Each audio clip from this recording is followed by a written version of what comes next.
Welcome back. Glad you are still with us. I see Susan on Twitter nasema kusema ukweli, mimi I talk at my children.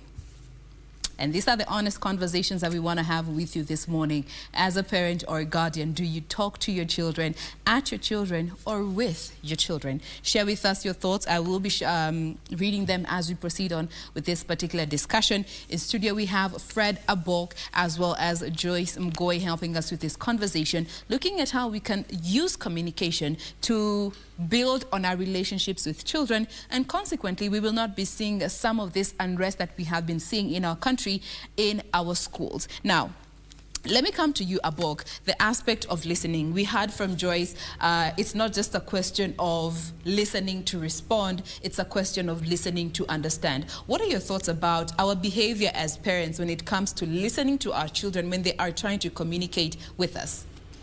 Thank you, Jain. I think it's also important to understand that listening is an art that you're actually developed systematically over time.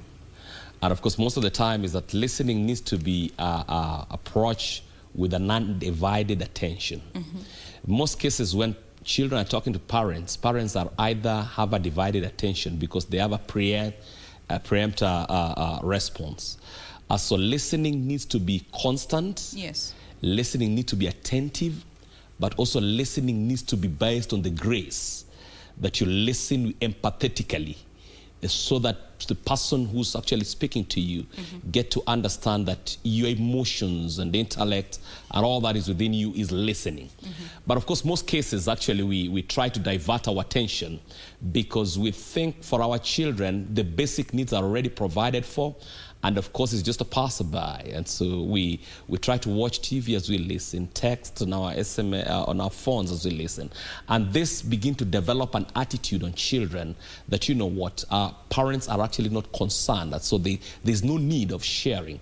And that's why they look for other people to share with, so that those who can be able to give them a listening ear.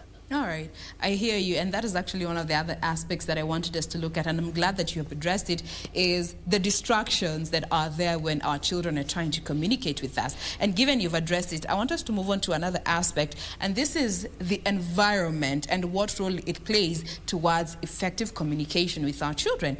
You find most times as parents, when our children are trying to tell us something, and it agitates us in a way, we tend to react. And in reacting, some might pinch them, some might, you know, be loud, raise their voices, or actually hit them. And you never stop to think the environment you are in with your child and what that boils down to them, what it means to them. When it comes to looking at the environment in which you are communicating or trying to talk with your child, let me come to you, Joyce. What role do you think it plays towards ensuring that what you're trying to communicate is what your child understands at the end of the day? It's very important what you have said, that sometimes when we are, as parents, we are listening to our children, we become agitated, we react to them, we pinch, we shout. And we need to know that the teens and the children are very sensitive to shouting. Once you shout, you actually block them. You block them from listening to you at all, at all. Yes. Now, what I would like to encourage, even as parents, sometimes, yes, your child is trying to talk to you and you have some other things that you are doing at that moment. You may not be able to listen carefully. But it's very important for you to create time and to sit down with that child and ask them, what were you trying to tell me at that particular time? So that now you have your focus on them and they have their focus on you as the parent. And then they are able to relate whatever issue they wanted to talk to you about, so that you can be able to understand and can be able to resolve it. If you are able to resolve it, you can resolve it. If you are not able to resolve it, then you can tell them, maybe we can talk about this later, or you can tell them what you think about whatever issue it is that they are trying to raise. Yes. So you must create an environment where you are communicating, you and that particular child. Distractions are many. Also, if you try to talk to your child, talking with, you know, if you try to talk to your child in the presence of the others, and it is a sensitive matter. It's a sensitive matter. Again, it doesn't really go well.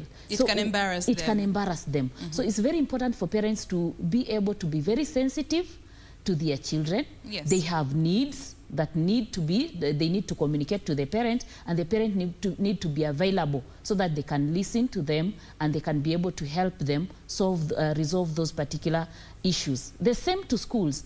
When the teachers are so harsh and unapproachable, it becomes very difficult for these students to be able to approach. Actually, when they see you, they run away. So that means even if they have an issue, they cannot be able to approach a teacher and say this is what is going on. Even up to including maybe observing and seeing someone is indisciplined in one way or another. Students cannot bring to a teacher's attention that so and so is not going in the right direction. There is that kind of fear. So there shouldn't be fear between parents and children. There should be open communication, and this should be started right from the beginning, because the parents are the ones who should start this kind of communication when the children are growing. Homes are the formative stages of communication. It's a formative stage. So they need to know that if I have an issue, I can talk to my mom, I can talk to my dad, I can talk to my aunt, and they can listen, and this issue can be resolved. It has to start from that area. So that even when they go to secondary schools and they have an issue, they know I can approach a teacher and I can be helped. All right. Yes. Abok, I'd also like to get your thoughts, and especially from a man's point of view, and also as a parent, when it comes to understanding that the environment in which you communicate with your child has a huge role to play, for that matter, in how effective your communication will be with your child. Yeah, Jain, environment plays a very vital role in communication. Because the respondents of a communication, number one, needs to understand that they are honored, respected, and safe with their information that they're sharing. Yes. And this, whoever is actually sharing the information is definitely vulnerable, because they're passing on something that is so secretive and so diligent onto them. And so an environment preempt the safetyness and the confidence that this person develops when they're sharing the information. And so it is important for the recipient to create an environment of grace, of respect and understanding, but also above all provide safety. Because the fact that the information is shared is in itself that there is an intention for solution. And so it needs to be received with a lot of respect, and environment needs to be created that this person feels safe to be able to pour out their heart. All right. Regardless. Now, still looking at the environment, and the next aspect, and I still want to start with you, Abok, is validating our children's feelings. Because many a times we are quick to say, "Sasa huyu ni nini namsumbua? Why is this child being entitled?" We never take the time to validate how they feel and tell them it's okay to feel how you feel. However, it's always, "Kwa nini? Unataka nini? Ulifanya hivyo kwa nini?" When it comes to validating our children's feelings, or if this, whichever child, whether your child or that particular child is under your care, what role does validating their feelings have to play in ensuring there is effective communication? Great. Validation actually helps on to build confidence in our children. It's basically in response to understanding the dynamics at which our children grow up. Definitely where our children grow up, the environment is totally different from the environment that we did grow up. Yes. The exposure did take place pretty early, and there are a lot of dynamics in their upbringing, and this sometimes expose them to some factors that help them to be able to grow up and be able to be inquisitive in different things. So the element of understanding help us to move from the known to the unknown. And this will be able to help us diagnose what the issue is all about. So it is very intentional to to understand that dynamic, so that we can be able to come out with the solution. Because, you know, the bottom line is the solution. And so if we can actually be able to explore all the dynamics to be able to bring an amicable solution, the better for us. Do you agree with Abok's thoughts, Joyce? Yes. When it comes to validating our children's feelings? Actually, that is one of the most important things that can make a communication with the parents be very effective. Because validation of these children is because who is feeling? If a child comes to you and tells you, "Mommy, I'm feeling this," or "Daddy, I'm feeling this," you cannot rubbish that kind of a feeling, because they are the ones who are feeling. It is not you who is feeling. It is the child who is feeling. So you need to find out exactly why they are feeling what they are feeling.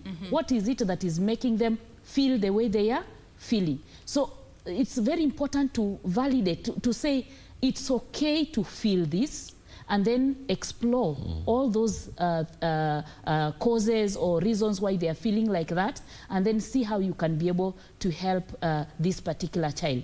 And that's where empathy comes in. Yes. It's very important for parents, for teachers to have empathy, putting themselves in the shoes of this learner, in the shoes of this child, because it is the child who is feeling. It is the child who is saying, I am going through this, I am going through that. You as a parent cannot laugh it off and say, what is this? Why are you feeling like this? Why are you feeling? If you do that, you block. They block themselves, and therefore you'll not be able to reach them, and you'll not be able to know exactly why they are feeling what they are feeling. So let parents, let teachers be able to accept these children, that whatever they are feeling is valid. In fact, there was a slogan of mental health that was saying, not okay is okay. You know, feeling I'm not okay, it is okay to feel I'm not okay. Then you're asked, why are you not feeling okay? Then you're able now to state all those reasons that are making you not to feel okay. Then they can be dealt with, or you can have a discussion, and therefore you end up feeling much better. So it's very, very key if we validate what they are feeling. Actually, there's Martha here on Twitter who's saying, what is validation? This is a foreign concept. Growing up, ilikuwa mambo na kuwa hard knock. Feelings were not part of any conversation with our parents. I absolutely agree. We need to learn to validate how our children feel. They also have emotions. Very good lesson there from parents. And that consequently brings me to the next aspect, and this now greatly falls on the part of the parents, and this has to do with emotional intelligence and knowing, in as much as you can say what you want to say, know when to say it, gauging the emotions that you could strike, and especially in your child. Abok, the role of emotional intelligence when it comes to handling issues with your child and consequently leading to effective communication. Yeah, Jain, today's society is very dynamic because understanding the times and the seasons that our kids are in plays a very vital role in bringing on to the solution of the issues that they're going through. For example, the girls, you know, they actually go through dynamic changes in their physical bodies. Yes. And, you know, when they are actually expressing them, the role of emotional intelligence plays a big role in getting on to understand, so that you can be able to respond amicably but also appropriately to what they're actually sharing. So emotional intelligence plays on a big role. And of course, since that we are talking about the issues of teenagers, this is a stage of developing but also self-discovery. A lot of changes are taking place. They are actually discovering themselves and looking on for their space. Now, from understanding where they are coming from, help us to be able to craft a design solution that can be able to be tailor-made to the problems that they're actually sharing. So it is important not just understand yourself, but to understand them. And in that, you will be able to understand one another. All right. Joyce, what are your thoughts when it comes to emotional intelligence? Oh, my roots. They are very out and proud today. Okay. But the issue of emotional intelligence, especially on the part of parents and guardians. Emotional intelligence is being able to recognize your own feelings, identifying them, and being able to also recognize other people's emotions, and also being able to manage your own emotions. So on the role of the parents, there is need for emotional intelligence, because that is what will help them to know what their children are feeling, because they'll be able to identify the emotions of their children, and they'll be able to know, if I do this or if I do the other, then this child or this son of mine or daughter of mine will not feel good if I treat her or treat him this way or that way. Emotional intelligence is also about being socially aware, the society or the people you are living with, being able to identify their emotions and being able to know that there are certain things that make them unhappy, Yes. or there are certain things that will hurt them. And so we are called to develop emotional intelligence. Be aware of our own emotions and be aware of other people's emotions, and being able to know that if we do certain things, then we will hurt them, and they will be, we will disappoint them, and so on. So it is very key in communication also, because it brings in something called empathy.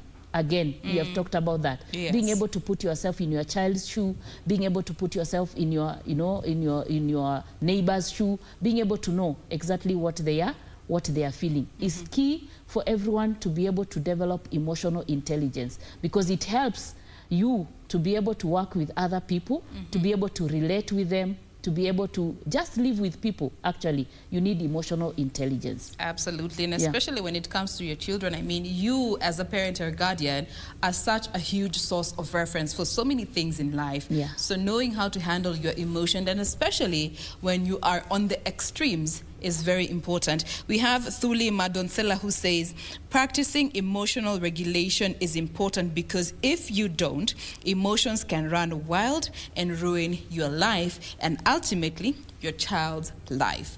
Practice emotional intelligence. Now, I want to bring in another issue, and I shared this with a few people, and there are two main schools of thought, and this is all about dictatorship as a parent. There are those who say that dictatorship has gotten them to where they are. Mzazi akisema, amesema. There's no two way to it. And there are those who say that there needs to be room for negotiation as a parent with your child.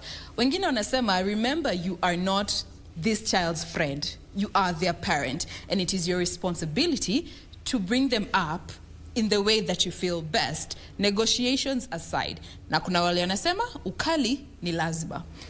When it comes to ensuring that you are able to communicate with your child, and at the end of the day, don't have them acting out like we saw with them burning schools, maiming teachers, killing each other. Dictatorship versus negotiation. To what end, or how far is too far with these two issues hand in hand? Let me start with you, Abok. Jain, it's important. I come from a background or the school of thought that life is in quadrants. And so the quadrant is that there are negotiables and there are non-negotiable.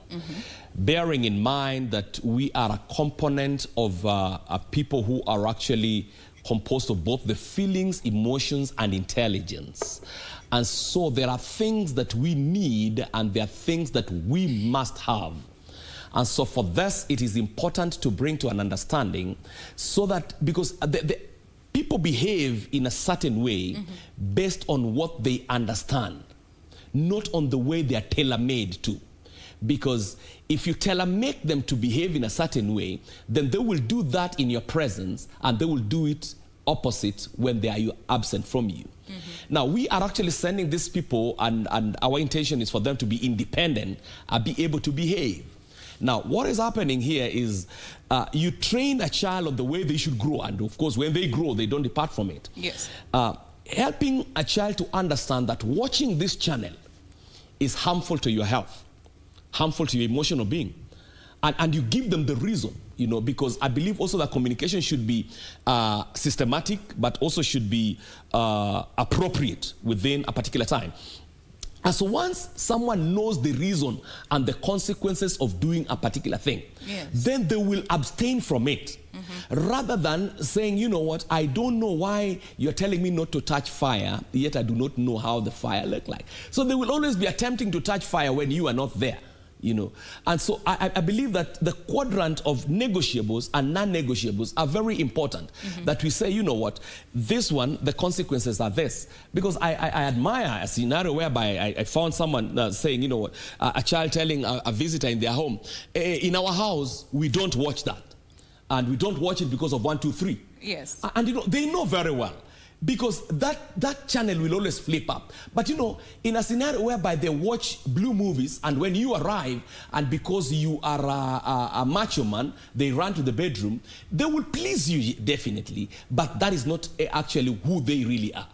So I would rather operate on the quadrant. and whereby we get to let our children reason with them and give them an understanding so that they can be independent wherever they are.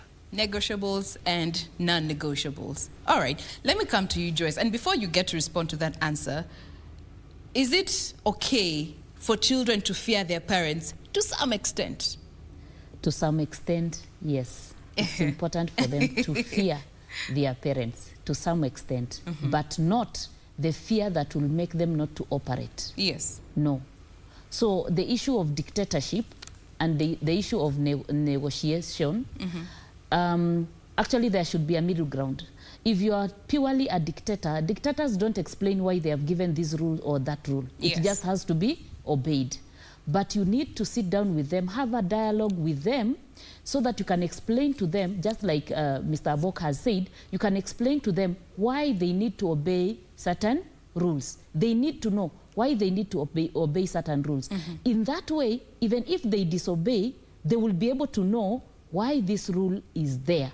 And therefore, they will not rebel against the rule, but they will be obeying it out of understanding. And if someone else asked them, why do you do this? They will be able to say, I do this because of A, B, C, D. Yes. I don't watch this movie because of A, B, C, D. They will have the reasons why. So having a dialogue with your children, having a dialogue in the school is very important. But even as you have a dialogue, you must have the non-negotiables, as he has said.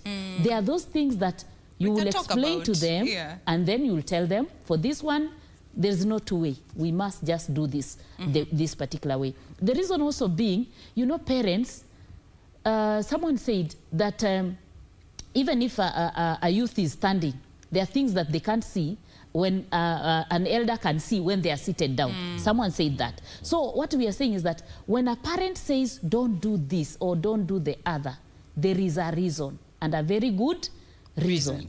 So there are those things that a parent can say, for sure, this one I cannot allow. This one, let's talk about it, let us discuss. But even that one that you can't allow, tell them why you cannot allow. Okay. So that they can now make a decision out of themselves and say, I am buying to these values that have been passed by you, my parents. Because it's issues about values. The values that you carry, the values that are there in the home system, you need to pass them to these children. They need to know why you encourage some things, why you don't encourage some things. All right. So you do support dictatorship and negotiation. Yes. As and when the situation demands. A middle ground there. All right. Yeah. Abok, I asked Joyce in regards to fear of parents. Now coming to you, should there be some fear between children and parents? Ile tu ya anajua akifanya kitu ya muhimu ni kwamba tusizoeane. Tusizoeane. Yes. Kafia ni muhimu. Kawoga kidogo tu. So we lewa, lakini usikuje kwangu.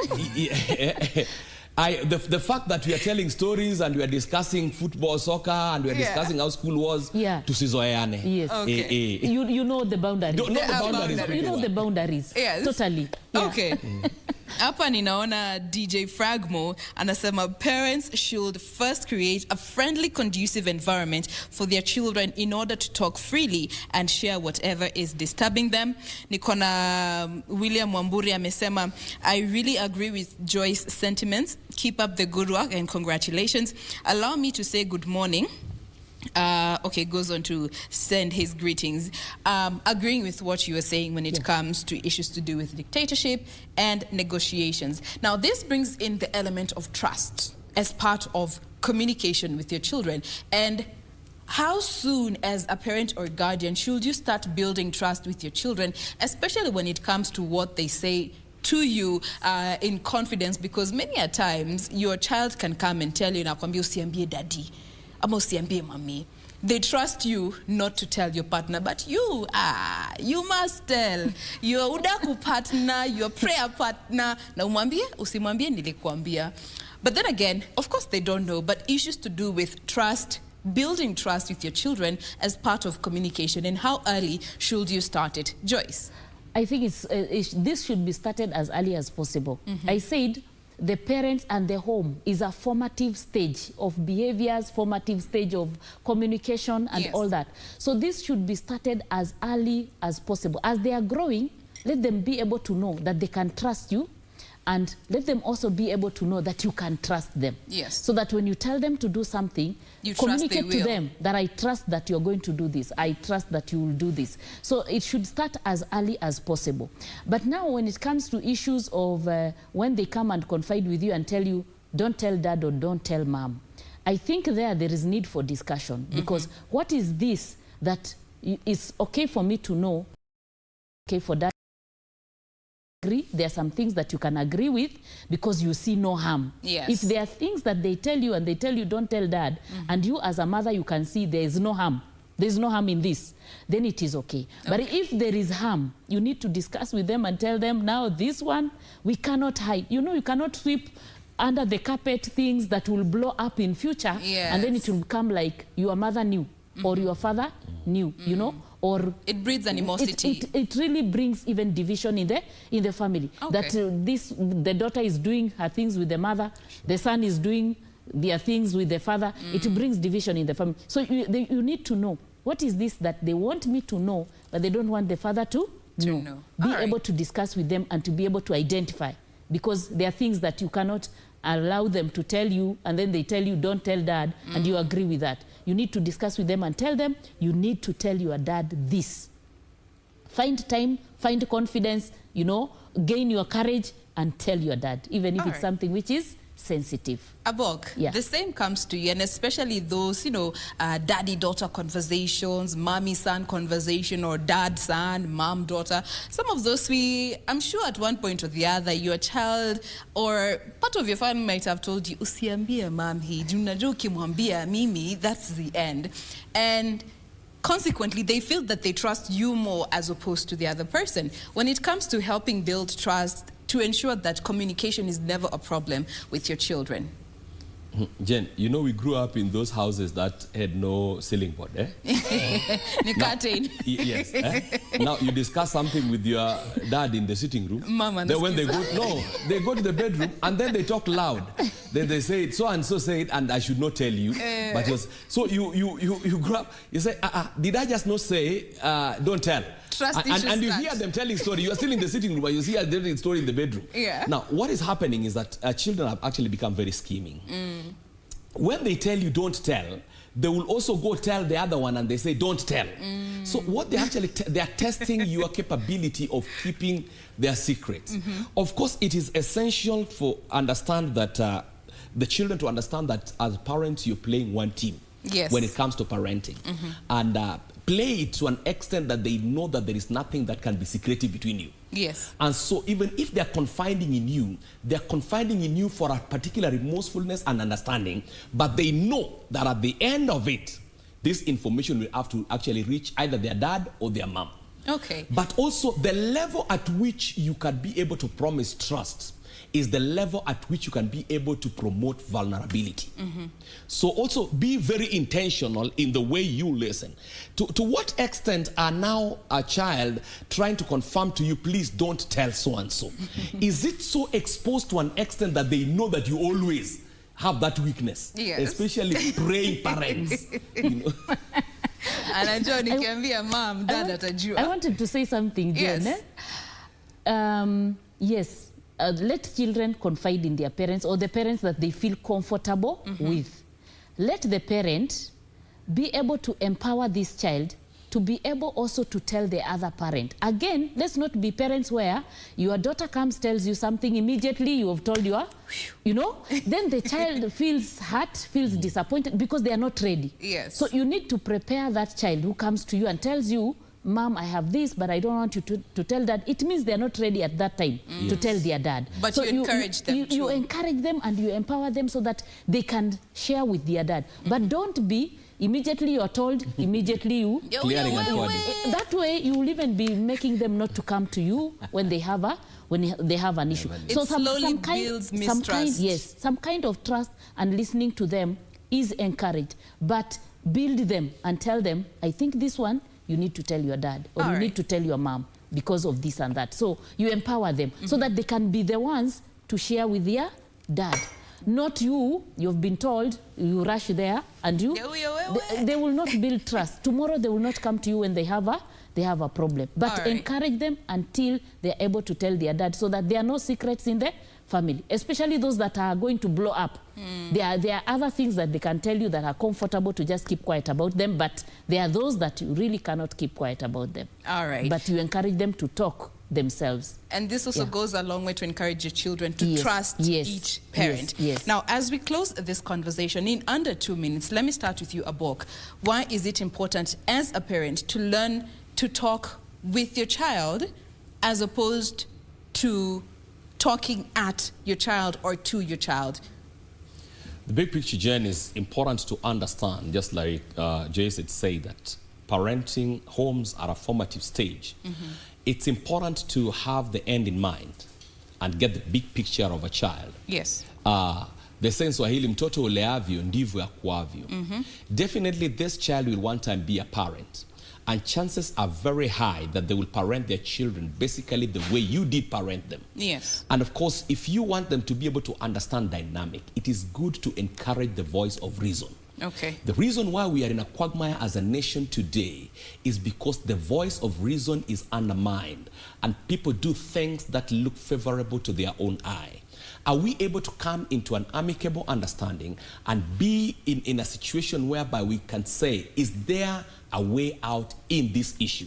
When we reason with our children, we are actually creating a responsibility in them and understanding that there are always a way out of a situation. Even though it is so dragging, there can be a solution. All right, Joyce, very briefly, when it comes to understanding, it's good to talk with our children and not always to them or at them. Yes, it's good to talk with our children, not at them. Before I say that, I want to say something, Jen. You'll allow me to say this. Very briefly, because our time is up. Yes. I want to say that we have parents, when they have a conflict with their children, they become annoyed for a whole week, just like the child is also annoyed for a whole week or 2 weeks or months and so on. It's very important for parents to be firm in their discipline and in their correcting their children, but they should never get annoyed beyond that point when they are talking to them and telling them, this is what I expect. They should never be parents who will keep quiet and not talk to that child for a whole month, for a whole week. It shouldn't happen. Or, you know, being able to push away that child. So, yes, your question is very important for us to talk with our children, not at. Actually, when we talk to them, when we talk at them, that is what makes us get annoyed. The child is also annoyed on the other end, and we go for a whole week without talking to them. I think that one parents should not encourage. When a child has done something wrong, let them keep quiet if they want. But as a parent, never ever keep quiet and not talk to your child because they have done something wrong. Correct them, and immediately after that, continue to talk to them and converse with them. All right. Yes. Now, as we close this conversation, 2 tweets. There's Male who says, parents need a crash program on emotional intelligence. Learn how to handle your emotions when you're handling your children's emotions. And there's also Susie who says, my mom will never tell me she loves me. Hata kama nimekasirika, but she will be like, nimetoka mkutano ya wamama, angalia pale kwa handbag nilikufichia chapati mbili. That is their way of communicating when they are angry. That is an action, not a speech. That is how we know our mothers. Yeah. But nonetheless, that is all the time we had for this particular conversation. Thank you so much for interacting with us. We have been speaking with Fred Abok, who is a mentor, a motivational speaker, as well as a counseling psychologist. We also have Joyce Mghoi, who is the Director of Career Services at Chuka University. Thank you so much, lady and gent, for being with us this morning. Thank you. Thank you. That brings us to a close of this conversation, but more is coming up after this break. Stay with us.